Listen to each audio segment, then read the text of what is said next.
नमस्कार दोस्तों, कैसे आप सब लोग। आशा करता हूँ आप सभी लोग बढ़िया होंगे। दोस्तों, आज की वीडियो में हम दो चीज़ों के बारे में बात करेंगे। पहला चीज़ केवट प्रसंग। एपिसोड में केवट प्रसंग दिखाया जा चुका है, उसके बारे में बात करेंगे। वो चीज़ वाल्मीकि रामायण में है ही नहीं, तो थोड़ा सा डिटेल्स में उसको डिस्कस करेंगे। और दूसरा चीज़ है दंडकारण्य। जैसे कि एपिसोड में आपको दिख चुका है कि राम अब दंडक वन की ओर प्रस्थान कर चुके हैं। दंडक वन यानी कि दंडक अरण्य यानी कि दंडकारण्य। तो दंडकारण्य की छोटा सा हिस्ट्री क्या है उसको भी हम समझ लेंगे।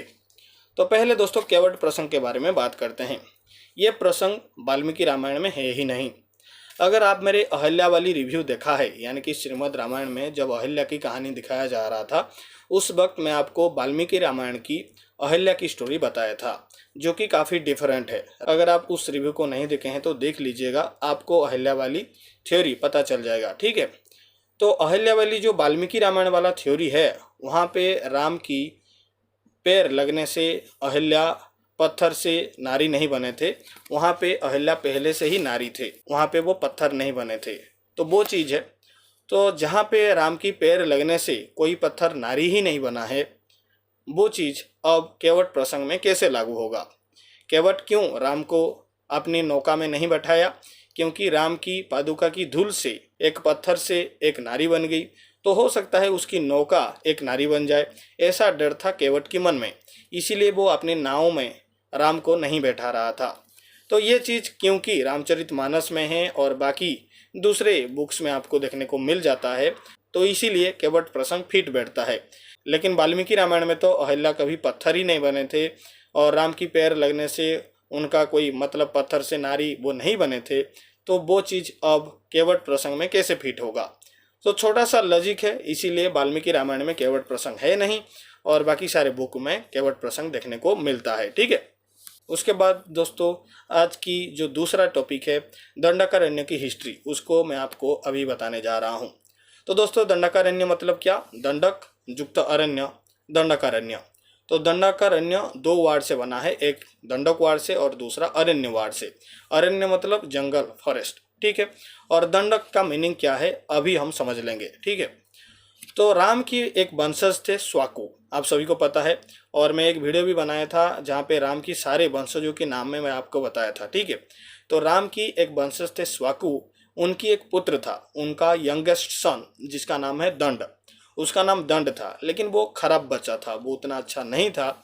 क्योंकि वो खराब था, अधर्मी था, इसीलिए राजा स्वाकु उसे घर से निकाल देते हैं। वो जाके फिर विंध्य एरिया में रहता है, यानी कि इस दंडकारण्य के एरिया में रहता है। उस वक्त उसका नाम दंडकारण्य नहीं था। ठीक है। उसके बाद स्वाकु के पुत्र दंड क्या करता है, वहाँ पे एक अपना राज्य बसाता है। राक्षसों से वो मिल जाता है और अपना एक राज्य बसाता है, और उस राज्य का नाम देता है वो मधुमंत। मधुमंत बेसिकली कैपिटल था। ठीक है। फिर वो शुक्राचार्य को अपना गुरु भी बना लेता है। फिर कुछ दिन बीतता है और शुक्राचार्य की बेटी को वो एक दिन मोलेस्ट करता है। शुक्राचार्य को ये चीज़ देख के गुस्सा आता है और वो दंड को श्राप दे देते हैं।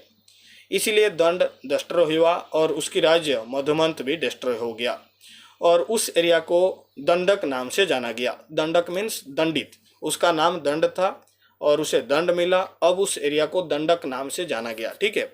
दंडक का अल्टरनेटिव मीनिंग है दंडित, और दंडक एरिया अब डिस्ट्रॉय हो चुका है, वो एक अभी श्रापित जगह बन चुका है, और उस जगह की अरण्य के नाम है दंडकारण्य। तो दोस्तों, ये है दंडकारण्य की हिस्ट्री। अब राम दंडकारण्य की एरिया को जाएंगे। ठीक है।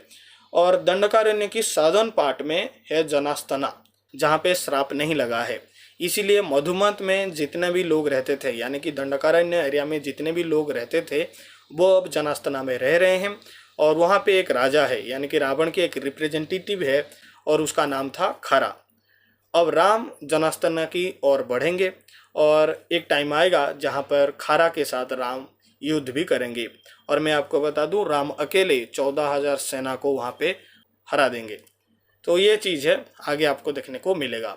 तो उम्मीद करता हूँ दोस्तों, दंडकारण्य की ये हिस्ट्री आपको जान के अच्छा लगा होगा, कुछ नया सीखने को मिला होगा। आशा करता हूँ वीडियो आपको पसंद आया होगा। अगर पसंद आया है तो वीडियो को लाइक कीजिए, चैनल को सब्सक्राइब कीजिए, और अपने दोस्तों के साथ ये वीडियो आप शेयर भी कर सकते हैं। अभी के लिए दोस्तों इतना ही। धन्यवाद।